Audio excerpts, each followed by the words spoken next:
and in reference to the king, okay, and to refer to worship, admire, to respect in regards to parents, for example. But if we ever follow me, please, and when God descended, I'm seeing the period, so you follow with me here. Okay, let me read again. Verse 18 says, now all the people witnessed the thunderings, the lightnings, flashes, the sound of trumpet, and the mountain smoking. And when the people saw it, they trembled and stood far off. What would you have done? What would you have done if you were there? Would you be afraid? When you experience one throwing of thunders, trumpets, you don't know what's happening. And they were afraid. God made them afraid, trembling with fear, with anxiety, with terror.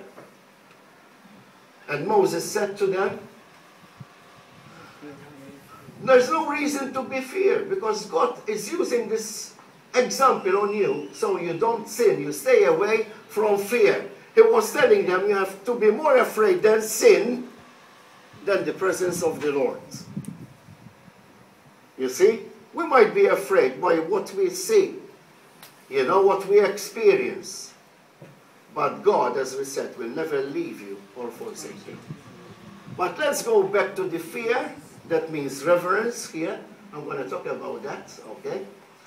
Which causes one to stand in awe. The lily, please, everyone. To stand in awe, to admire, to look up to God, to worship God. I'm going to talk about this. To venerate, okay, to exalt, hallelujah, and sanctify yourself to worship through the Holy Spirit. Please. Please. To revere, to respect, to honor, and to hold in the highest regard. That means, who is number one in your life?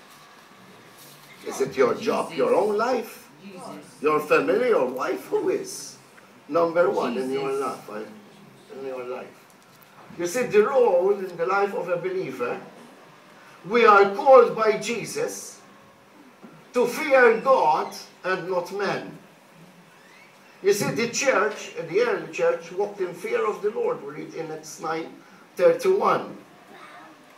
In Acts 9:31, we see we are to work out our salvation with fear and trembling. That does not mean read Philippians. Take note of that. Take photo of that and read it at home. It does not mean you work out your salvation.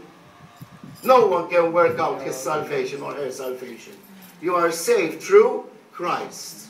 To his mercy, to his grace, we are saved. Am I right? Yes. Amen? Here it means make sure you examine yourself that you are righteous and holy before God. All the time. Working your salvation. Maintaining your salvation.